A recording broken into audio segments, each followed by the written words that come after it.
جی احسن بھائی، اب میری طبیعت ٹھیک ہے اور ہاتھ کی کل ڈریسنگ کھول دی ہیں، اب کافی بہتر ہے پہلے سے۔ منال نے مسکراتے ہوئے جواب دیا۔ ٹھیک ہے، اپنا خیال رکھا کرو، ایسے منال کو تاکید کرنے والے انداز میں بولا تو منال مسکراتے ہوئے بولی جی ٹھیک ہے احسن بھائی۔ تب ہی ماہم کمرے میں داخل ہوئی اور احسن منال کو آمنے سامنے کھڑے مسکرا کر باتیں کرتے دیکھ ماہم کو ہانی کی باتیں سچ لگی جو اس نے بتایا تھا کہ منال و احسن بھائی کے درمیان کچھ ہے۔ اس وقت اسے ہانی کی بات پر یقین نہیں آیا تھا، لیکن اب اسے ہانی کی ایک ایک بات سچ لگنے لگ پڑی تھی۔ وہ شاہ کسی کیفیت میں کھڑی تھی۔ میں چلتی ہوں احسن بھائی، منال مسکراتے ہوئے کمرے سے باہر نکل گئی۔ کیا ہوا ماہم، ایسے کیوں کھڑی ہو گڑیا، کوئی کام تھا کیا؟ منال کے چاہتے احسن ماہم کی طرف متوجہ ہوا۔ بھائی وہ میں تو یہ کہنے آئی تھی کہ کھانا لگ گیا ہے، آپ آ جائیے جلدی فریش ہو کر، لیکن یہاں تو مجھے کچھ اور ہی دیکھنے کو ملا ہے، کیا مطلب؟ احسن کو ماہم کی بات تھوڑی عجیب لگی۔ اس کا مطلب ہانی سچ کہہ رہی تھی؟ کب سے چل رہا یہ سب آپ کے اور منال کے درمیان؟ ماہم احسن کی طرف دیکھتے ہوئے بولی۔ کیا کہا تم سے ہانی نے؟ احسن بات کا مطلب سمجھا تو غصے سے ماہم کی طرف بڑھا، اسے مارنے کے لیے ہاتھ اٹھائے ہی تھا کہ رک گیا۔ ماہم بولنے سے پہلے سوچ لیا کرو کہ کیا کہہ رہی ہو، مجھے تم سے اس حرکت کی بالکل امید نہیں تھی۔ وہ حنان کی بیوی ہے، اگر حنان نے یہ سن لیا تو سوچو کیا ہوگا۔ احسن غصہ کنٹرول کرتے ہوئے بولا۔ مجھے بھی آپ سے یہ امید نہیں تھی بھائی، آپ ایک غیر لڑکی کے لیے مجھ پر ہاتھ اٹھائیں گے؟ ماہم کہہ کر روتے ہوئے کمرے سے باہر نکل گئی۔ آج سے پہلے کبھی ایسا نہیں ہوا تھا، ماہم پر کسی نے کبھی ہاتھ نہیں اٹھایا تھا۔ وہ بہت لاڈلی بہن تھی اپنے دونوں بھائیوں کی۔ احسن کو اپنی غلطی کا احساس ہوا، لیکن تب تک ماہم جا چکی تھی۔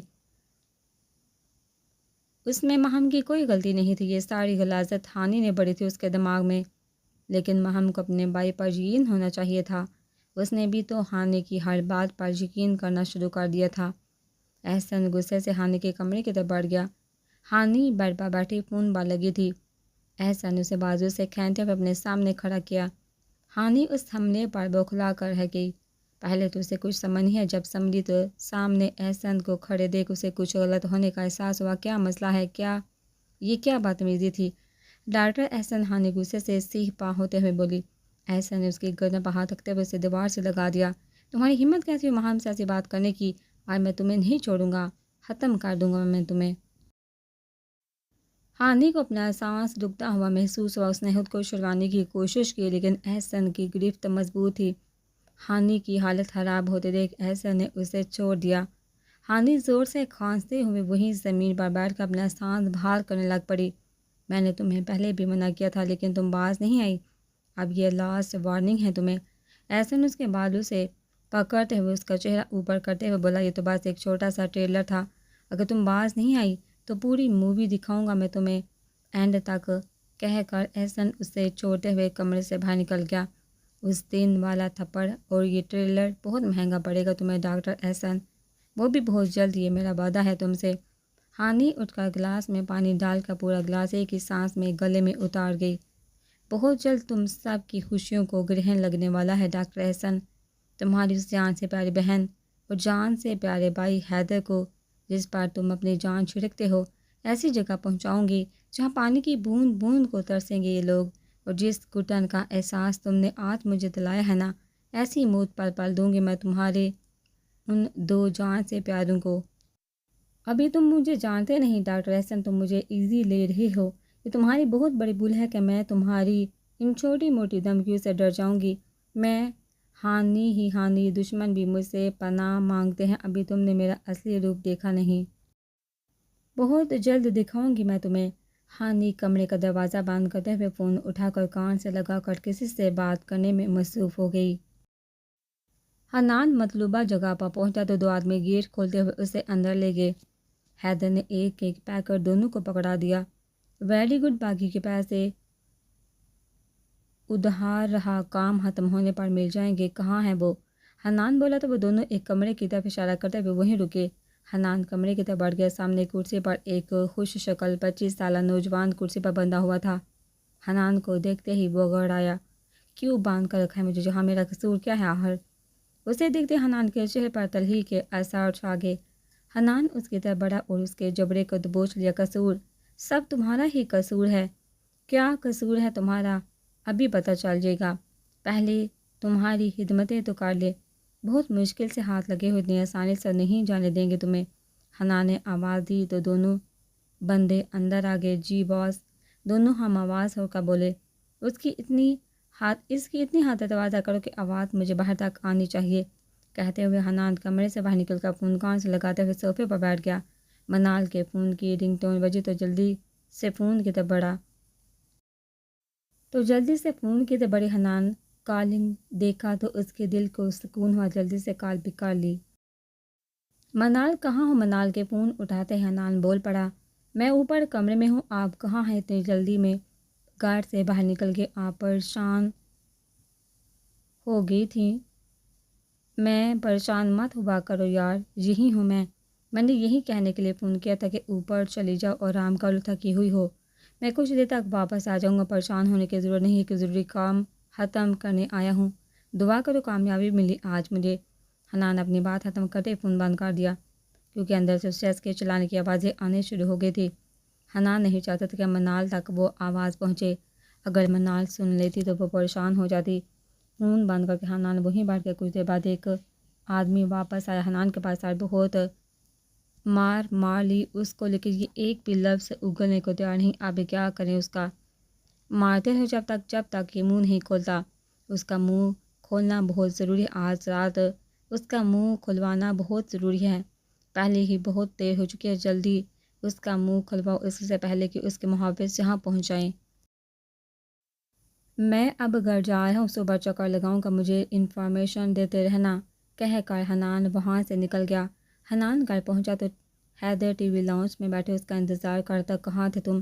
کب سے انتظار کر رہا تھا میں تمہارا، اتنی دیر تک کہاں تھے تم؟ جواب دو مجھے۔ حیدر حنان کے آتے ہی اٹھ کھڑا ہوا اور سوال پہ سوال کرتا گیا۔ حنان ہنسنے لگ پڑا۔ بجائے حیدر کے سوالوں کے جواب دینے کے، حنان کا ہنس کر برا حال ہو رہا تھا۔ ہنسی کنٹرول نہیں کر پا رہا تھا وہ اپنی۔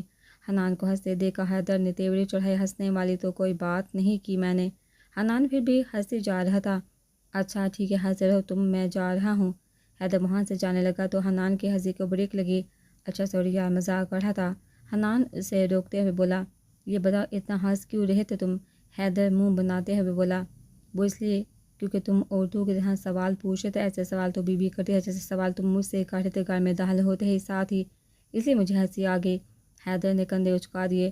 لیجیے اب محترم کو ہر کسی میں اپنی بیوی نظر آنے لگ پڑی ہے، کہہ کر حیدر نے کہا لگایا۔ حنان مسکرا دیا۔ اب ایسی بھی بات نہیں ہے، خیر یہ بتاؤ میرا انتظار کیوں کر رہے تھے تم اتنی دیر تک؟ حنان مطلب کی بات پر آیا۔ وہ اس لیے کہ مجھے تم سے ضروری بات کرنی تھی ہانی کے بارے میں۔ حیدر نے جواب دیا۔ ہانی کے بارے میں کیا بات کرنی ہے تمہیں؟ حنان ہانی کے نام پر چونکا۔ یہی کہ یہ کب تک یہاں رہے گی یار؟ اب اسے چلے جانا چاہیے یہاں سے، آج اس کی وجہ سے میری اور ماہم کی لڑائی ہو گئی۔ یہ دونوں آہستہ آواز میں کوئی بات کر رہی تھی، اور وہ بھی تمہارے بارے میں کوئی خفیہ ڈسکشن چل رہی تھی ان دونوں کے درمیان۔ میں نے پوچھا تو صاف مکر گئی۔ ہانی کہتی ہے تمہیں کیا میں جو مرضی بات کروں، تم اپنے کام سے کام رکھو۔ اس کے بعد ماہم مجھ سے جھگڑنے لگ پڑی، ہانی مہمان ہے وغیرہ وغیرہ۔ مجھے تو یہ سمجھ نہیں آ رہی کہ ان دونوں کی دوستی کیسے ہوگی، پہلے کبھی دونوں کو اتنا فرینک نہیں دیکھا تھا۔ اس ہانی کو بولو یار کہ یہاں سے دفع ہو جائے، ورنہ اچھا نہیں ہوگا، کسی دن مر جائے گی میرے ہاتھوں سے۔ پہلے تو بس مجھے تانگ کرتی تھی، اور اب ہم دونوں بہن بھائیوں میں لڑائیاں کروا رہی ہے۔ حیدر بول رہا تھا، لیکن حنان تو کہیں اور ہی گم ہو چکا تھا۔ اس کی سمجھ میں آ گیا تھا کہ ہانی ہی ہے جو ماہم کو ایسے آئیڈیاز دے رہی ہے۔ تو یہ بات ہے، تم فکر مت کرو حیدر، ہانی بہت جلدی یہاں سے چلی جائے گی، اس سے بات کروں گا میں، تم جا کر آرام کرو، میں بھی سونے جا رہا ہوں۔ دونوں اپنے کمروں کی طرف بڑھ گئے۔ حنان کمرے میں گیا تو منال سو چکی تھی۔ حنان بھی چینج کرنے کے بعد سونے کے لیے لیٹ گیا۔ صبح دوبارہ جانا تھا اسے وہاں۔ صبح حنان نماز پڑھنے کے بعد مارننگ واک کے لیے گیا تو حیدر اور احسن بھی مل گئے۔ ان کو تینوں مل کر واک کرنے لگ پڑے گارڈن میں ٹریک پر۔ حنان اور حیدر کی بہت اچھی دوستی تھی، دونوں کے مزاج ملتے جلتے تھے، یہ دونوں ہنسی مذاق کرتے ٹائم پاس کر لیتے تھے، جبکہ احسن ہمیشہ سنجیدہ رہتا تھا، بس کام سے کام رکھتا یا پھر اپنی اسٹڈی میں مصروف رہتا۔ یہی بات اسے سب سے دور رکھتی تھی، اور کچھ پڑھائی کی وجہ سے فیملی سے بہت سال دور رہنے کی وجہ سے اسے اکیلے رہنے کی عادت سی ہو گئی تھی، مگر اب وہ آہستہ آہستہ خود کو چینج کر رہا تھا۔ فیملی کے ساتھ وقت گزارنا اسے اچھا لگنے لگ پڑا تھا۔ آج وہ زبردستی حیدر کو اپنے ساتھ لے آیا تھا۔ پہلے نماز پڑھنے گئے مسجد، اور اس کے بعد ٹریک سوٹ پہن کر واک کے لیے نکل پڑے۔ حیدر بہت اکتائے سا لگ رہا تھا۔ حنان بہت دیر سے نوٹ کر رہا تھا۔ آخر بول پڑا، تمہیں کیا ہوا؟ صبح صبح کسی سے جھگڑا ہو گیا ہے کیا؟ حنان ٹریک پر دوڑتے دوڑتے بولا، نہیں یار، احسن بھائی نے صبح صبح اٹھا دیا۔ حیدر رکتے ہوئے گھٹنوں پر ہاتھ رکھ کر جھکتے ہوئے بولا، دونوں رک گئے تھے، احسن ان دونوں سے آگے نکل چکا تھا۔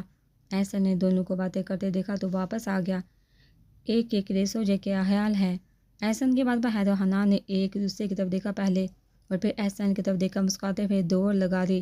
احسن جو ابھی ان کے جواب کا انتظار کر رہا تھا، ان کو ایسے اچانک بھاگتے دیکھ حیران رہ گیا۔ جب سمجھ آئی تو مسکراتے ہوئے ان کی طرف دوڑ لگا دی۔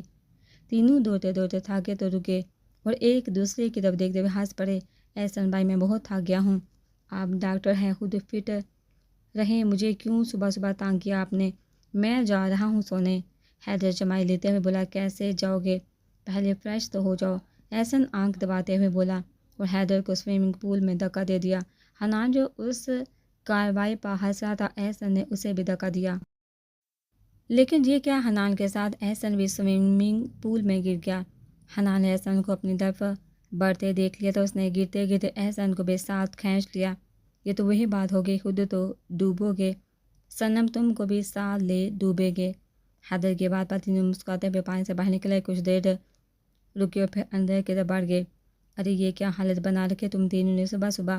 دادوں کی ان تینوں پر نظر پڑ چکی تھی۔ یہ کپڑے کہاں سے گیلے کیے ہیں تم تینوں نے؟ ضرور صبح صبح ٹھنڈے تالاب میں ڈبکی لگا کر آئے ہو تم تینوں۔ دادوں کی بات پر تینوں گھبرا گئے۔ وہ دادو، میرا پاؤں پھسل گیا، غلطی سے گر گیا تھا میں۔ حیدر جلدی سے اپنی جان بچاتے ہوئے بول پڑا، جبکہ حنان اور احسن نے ایک دوسرے کی طرف دیکھا۔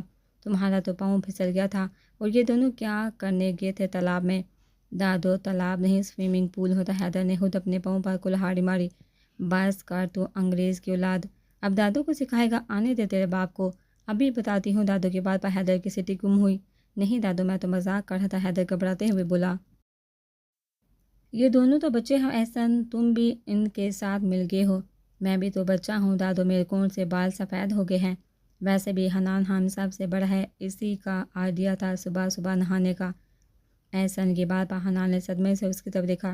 میں کیسے بڑا ہوا آپ دونوں سے؟ احسن بھائی، حنان جلدی سے بول پڑا، کیونکہ تمہاری شادی ہو چکی ہے۔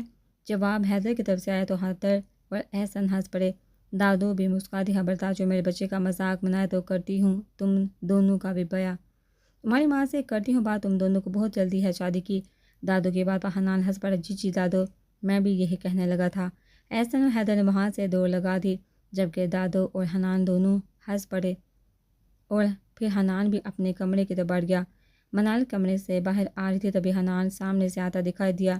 اسے بازو سے کھینچتے ہوئے واپس کمرے میں لے گیا۔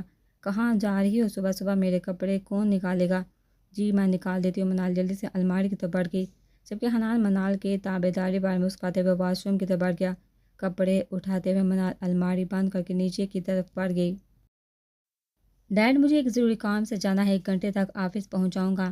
حنان ناشتہ کرتے ہوئے بولا، اور ناشتہ کرنے کے بعد خدا حافظ کہتے ہوئے گھر سے نکل گیا۔ رات والی جگہ پر دوبارہ پہنچا، ان آدمیوں سے پوچھا کہ کچھ بولا ہے کہ نہیں۔ ان دونوں نے نام میں سا ہلا دیا تو حنان غصے سے اس کے کمرے کی طرف بڑھ گیا۔ اپنے کوٹ کی جیب میں سے گن نکال کر اس کے سر پر رکھ دی۔ یہ لاسٹ وارننگ ہے تمہارے لیے، تمہیں بہت سمجھا لیا لیکن تم پیار کی زبان سمجھ ہی نہیں رہے۔ بتاؤ آہت کہاں ہے؟ حنان نے سوال کیا لیکن وہ کچھ نہیں بولا۔ میں ایک بار پھر سے پوچھ رہا ہوں، آہت کہاں ہے؟ وہ پھر بھی کچھ نہیں بولا۔ اب حنان نے گن لوڈ کر کے اس کے سر پر رکھ دی۔ یہ آخری بار پوچھ رہا ہوں، اس کے بعد تم بتانے کے لیے زندہ نہیں رہو گے۔ بتاؤ آہت کہاں ہے؟ حنان کے تیسری بار پوچھنے پر بھی وہ کچھ نہیں بولا۔ حنان نے انگلی دبائی اور گولی چلا دی، لیکن ہوا میں گولی کی آواز پر وہ خوفزدہ ہو گیا۔ اسے لگا تھا کہ ایسے ہی ڈرا رہا ہے مجھے، گولی نہیں چلائے گا۔ حنان نے دوبارہ گن لوڈ کر کے اس کے سر پر رکھی۔ اب اگر نہ بولے تو اس بار گولی ہوا میں نہیں تمہارے سر میں اتار دوں گا۔ بتاؤ آپ جلدی، احد کہاں ہے؟ حنان چلایا۔ وہ اماں کو پتہ ہے احد کہاں ہے، انہوں نے ہی کسی کو بیچ دیا ہوگا شاید احد کو۔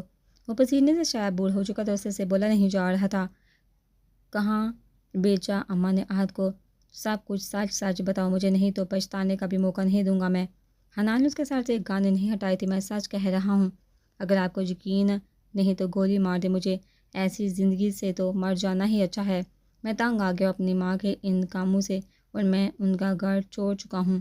مجھ سے نہیں دیکھا جاتا یہ سب کچھ، چند پیسوں کے لیے دوسروں کو اپنے گھر والوں سے دور کرنا اور پھر دشمنوں کو بیچ دینا، لعنت ہے ایسی زندگی پر۔ حنان نے اس کے سر سے گن ہٹا دی۔ دیکھو اگر تم سچ کہہ رہے ہو تو میں تمہاری مدد کروں گا اس زندگی سے تمہیں نجات دلانے کی، لیکن تمہیں بھی میری مدد کرنی ہوگی، اپنی اماں تک مجھے پہنچانا ہوگا۔ بولو کرو گے میری مدد؟ مجھے احد کو واپس لانا ہے۔ ٹھیک ہے میں کروں گا مدد، تم مجھے ارسلان بلا سکتے ہو، ارسلان نام ہے میرا، وہ لڑکا معذب انداز میں بولا، اور میرا نام حنان ہے، ملک حنان۔ اگر تم کل رات کو ہی ساری بات بتاتے تھے تو تمہیں اتنی اذیت نہ دیتا میں۔ اب تم یہی رہوگے کیونکہ میں اتنی جلدی تم پر یقین نہیں کر سکتا۔ جب تک مجھے احد نہیں مل جاتا، تمہاری اماں تک نہ پہنچاؤں میں، تب تک یہی رہوگے تم۔ حنان اس کی دیوار کی طرف دیکھتے ہوئے بولا، اب تم ایڈریس بتاؤ مجھے تاکہ تمہاری اماں تک پہنچ سکوں میں۔ حنان دوبارہ اس کی طرف مڑتے ہوئے بولا۔ اس نے ایڈریس لگوایا تو حنان نے حیرانگی سے اس کی طرف دیکھا۔ یہ تو پاکستان کا ایڈریس ہے، مجھ سے ہوشیاری مہنگی پڑ سکتی ہے تمہیں، اس لیے بہتر ہے کہ تم مجھ سے سچ بولو۔ حنان دوبارہ گن اس کے سر پہ رکھتا ہوا بولا۔ ارسلان مسکرا دیا، میں سچ کہہ رہا ہوں، وہ پاکستان میں ہی ہے، ہو سکتا ہے انہوں نے ابھی تک نہ بیچا ہو احد کو، اگر تو وہ پاکستان میں ہوا تو مل جائے گا آپ کو، لیکن اگر وہ پاکستان سے باہر بھیج دیا گیا ہوا تو مشکل ہے ملنا، اس لیے آپ یہاں اپنا وقت ضائع مت کرے اور جتنی جلدی ہو سکے اس پتے پر پہنچ جائیے۔ احد نہ صحیح، نہ جانے آپ کے اس قدم سے اور کتنی جانیں بچ جائیں۔ حنان نے اس کے سر سے گن ہٹائی اور فون نکال کر ارسل اور ذوحان کو جلدی پہنچنے کو بولا۔ وہ لوگ آئے تو ان دونوں کو ساتھ لے کر پولیس کو ساتھ لے کر حنان اس پتے کی طرف بڑھ گیا، جبکہ ارسلان ابھی بھی اس کی قید میں تھا۔ وہ دونوں آدمیوں کو وہیں چھوڑ گیا تھا۔ پہلے اس نے ارسل کو اس گھر میں بھیجا، یہ کنفرم کرنے کے لیے کہ واقعی یہ پتہ صحیح ہے یا پھر ارسلان نے اس سے جھوٹ بولا ہے۔ ارسل نے دروازے پر پہنچ کر بیل دی تو اندر سے ایک آدمی باہر آیا۔ ارسل نے اس سے ارسلان کا پوچھا تو وہ غصے سے آگ بگولا ہو کے مر گیا، وہ کم بخت ہمارے لیے یہاں نہیں رہتا، وہ جاؤ تم یہاں سے، کہتے ساتھ ہی اس نے گیٹ بند کر دیا۔ تھوڑی دیر بعد دوبارہ دروازے پر بیل بجی، وہ آدمی دوبارہ دروازہ کھولنے آیا، اب چونکنے کی باری اس کی تھی۔ اس نے دروازہ بند کرنے کی کوشش کی لیکن پولیس اسے دھکا مارتے ہوئے گھر میں داخل ہو چکی تھی۔ کہاں جا رہے ہیں آپ لوگ ایسے بنا کسی وارنٹ کے، آپ ہمارے گھر میں کیسے داخل ہو سکتے ہیں؟ وہ چلا رہا تھا، لیکن جیسے اس کی نظر حنان پر پڑی، اس کے پیچھے آتے ارسل ذوحان پر پڑی تو اسے سمجھ میں دیر نہیں لگی کہ پولیس کیوں آئی ہے یہاں۔ وہ آدمی حنان کی طرف بڑھا، تم یہاں کیا کر رہے ہو اور کیا ہو رہا ہے یہ سب؟ دو پولیس والے اسے گرفتار کر کے لے گئے اس سے پہلے کہ حنان اس کی کسی بات کا جواب دیا۔ لیڈیز پولیس اہلکار اندر سے اس عورت کو گرفتار کرتے ہوئے باہر آئی۔ حنان کی اس پر نظر پڑی تو جلدی سے آگے بڑھا۔ احد کہاں ہے؟ وہ ہنس پڑی، زیادہ دیر اندر نہیں رہوں گی میں، بہت جلدی واپس آؤں گی میں، اور جب واپس آؤں گی تو بدلہ ضرور لوں گی، یاد رکھنا۔ ملک حنان وہ چلائی تھی۔ پولیس اہلکار اسے کھینچتے ہوئے وہاں سے لے گئے اور وہ تینوں احد کو ڈھونڈنے کے لیے اندر کی طرف بڑھے، لیکن ان کے اندر جانے سے پہلے پولیس اہلکار احد کو سہارا دیتے ہوئے باہر آ رہا تھا۔ احد کو دیکھتے تینوں کے چہرے خوشی سے کھل اٹھے، تینوں جلدی سے اس کی طرف بڑھے اور آگے بڑھ کر اسے تھام لیا۔ احد بے ہوش تھا، ان کو ہم لے جائیں گے، حنان نے پولیس والے سے کہا تو وہ اندر کی طرف بڑھ گیا۔ احد کے علاوہ تینوں لڑکے تھے اندر، ان کو ہاسپٹل لے جایا گیا۔ احد کو تینوں گاڑی میں ڈال کر ہاسپٹل لے گئے۔ کچھ گھنٹوں بعد احد کو ہوش آیا تو تینوں کی جان میں جان آئی۔ احد پہلے تو سمجھ نہیں پایا کہ وہ یہاں کیسے آیا، لیکن جیسے اس کی نظر کمرے میں داخل ہوئے اپنے دوستوں پر پڑی تو وہ جلدی سے اٹھ کر بیٹھنے کی کوشش کرنے لگا، لیکن اسے اٹھا نہیں گیا، سر چکرایا اور وہ پھر سے بیڈ پر جا گرا۔ وہ تینوں جلدی سے احد کی طرف بڑھے، احد تم اب محفوظ ہو، ہمارے ساتھ ہو، ذوحان بولا۔ احد ان تینوں کی طرف دیکھ کر مسکرا دیا جیسے شکریہ کہنا چاہ رہا ہو۔ کچھ دیر بیٹھنے کے بعد حنان باہر کی طرف بڑھ گیا، ایک ادھورا کام ختم کر کے آتا ہوں، تم دونوں احد کے پاس ہی رہنا کہتے ہوئے وہاں سے نکل آیا۔ حنان گھر پہنچا تو ہانی کے کمرے کی طرف بڑھا، لیکن نہ تو وہاں ہانی تھی اور نہ ہی الماری میں ہانی کا سامان۔ او شٹ، نہیں ہانی تم بھاگ نہیں سکتی، بھاگ لو جہاں تک بھاگ سکتی ہو۔ حنان کے فون کی رنگ ٹون بج رہی تھی لیکن اگنور کرتا باہر کار اس نے تھک کر فون دیکھا تو حیدر کی کال تھی۔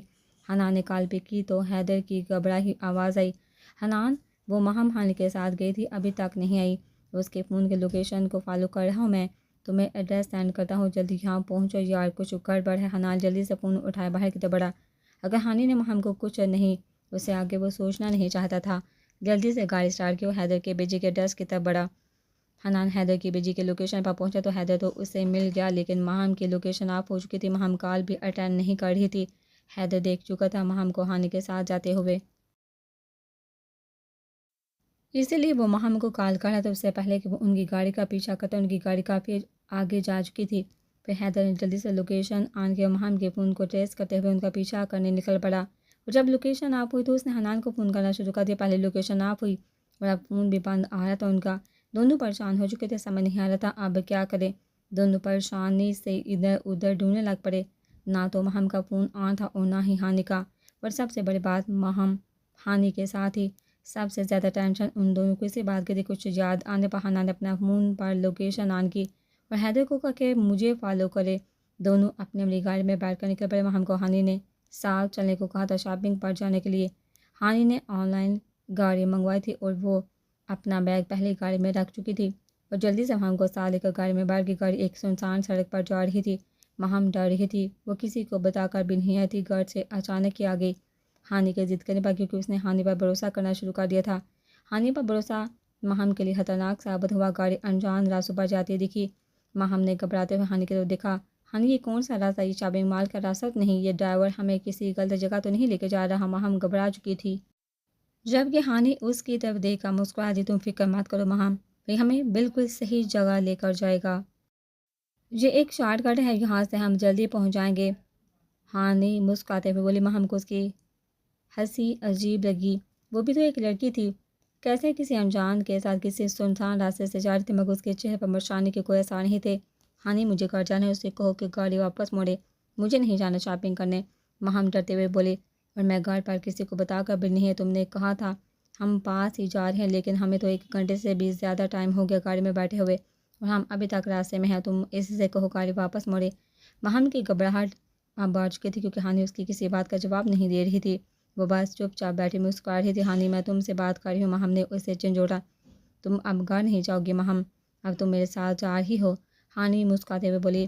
مہم کو اس کی ہنسی سے خوف آنے لگ پڑا، کیا مطلب ہے تمہارا ہانی؟ مہم گھبراتے ہوئے بولی، یہ ہے کہ تم اب کبھی گھر واپس نہیں جاؤ گی، میرے ساتھ جا رہی ہو، میں نے تمہیں کڈنیپ کر لیا ہے، اور یہ آدمی کوئی ڈرائیور نہیں، میرا اپنا آدمی ہے جو ہمیں یہاں سے کہیں دور لے جائے گا، محفوظ جگہ پر۔ آخری بات ہانی ہنستے ہوئے بولی تھی، تم مذاق کر رہی ہو نا ہانی؟ دیکھو مجھے ایسا مذاق بالکل پسند نہیں، مجھے واپس گھر جانا ہے، ابھی تم بولو اس سے گاڑی واپس موڑے۔ مہم نے جلدی سے اپنے بیگ سے فون نکالا تاکہ کسی کو فون کر سکے، لیکن ہانی نے اس کے ہاتھ سے فون کھینچ لیا اور بند کر کے اپنے بیگ میں رکھ دیا اور گن نکال کر مہم کے سر پر رکھ دی۔ تمہیں ایک بات کی کہیں بات سمجھ نہیں آ رہی؟ ایک بار کہہ دیا کہ تم واپس نہیں جا سکتی تو نہیں جا سکتی، اگر تم اب بھی چین سے نہیں بیٹھی تو اچھا نہیں ہوگا، مجھے مجبور مت کرو، میں تم سے ساتھی سے پیش آؤں، اس لیے بہتر ہے چپ چاپ بیٹھی رہو یہاں۔ اپنے سر پر کی ہانی کے ہاتھ میں گن دکھا تو مہم کے ہوش اڑ گئے تھے، مہم ابھی تک سمجھ نہیں پائی یہ کیا ہوا اس کے ساتھ، تم ایسا کیوں کر رہی ہو ہانی؟ میں نے کیا بگاڑا ہے تمہارا؟ میں تو تمہاری دوست ہوں، پھر یہ سب کیا ہے، اور یہ گن کہاں سے آئی تمہارے پاس؟ مہم صدمے میں تھی، میں ایسا اس لیے کر رہی ہوں کیونکہ حنان نے میرے موم ڈیڈ کو تھانے پہنچا دیا، اور تمہیں اغوا کر کے اسے مطالبہ کروں گی ان کی رہائی کا، اور یہ گن یہ تو کھلونا ہے میرے لیے، اگر کہو تو چلا کر دکھاؤں، کہہ کر ہانی ہنس دی اور گن بیگ میں رکھ دی۔ لیکن حنان نے ایسا کیوں کیا؟ وہ تمہاری پیرنٹس تو لندن میں ہے نا؟ مہم نے حیران ہوتے ہوئے پوچھا۔ تم بہت معصوم اور بولی ہو مہم، ابھی بھی نہیں سمجھی کہ میں کون ہوں؟ تو میں تمہیں بتاتی ہوں، میں صرف ہانی نہیں ہوں، ایک بہت بڑی دھوکے باز ہوں۔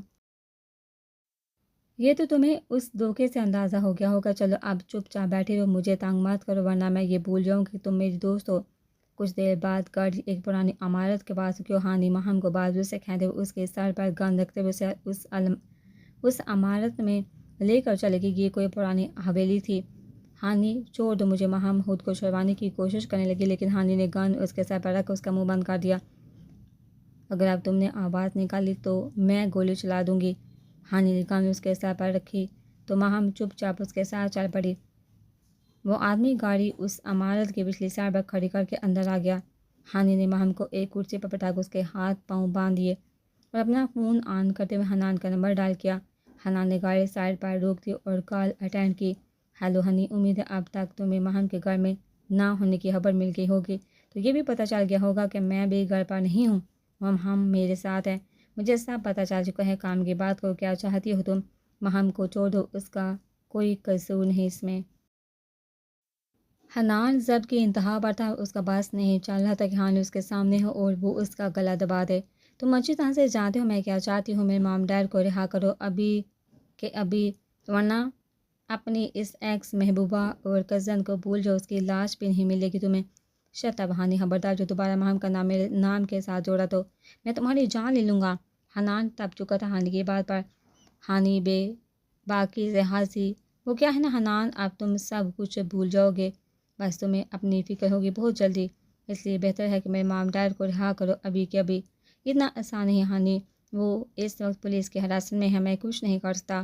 پولیس نے ان کو رنگے ہاتھوں گرفتار کیا۔ حنان بے بسی سے بولا، وہ سب میں کچھ نہیں جانتی، جو کرنا ہے کرو، 2 گھنٹے ہے تمہارے پاس، اس کے بعد جو ہوگا اس کے ذمہ دار تم خود ہوگے، کہہ کر اس نے فون بند کر کے بیگ میں رکھ دیا۔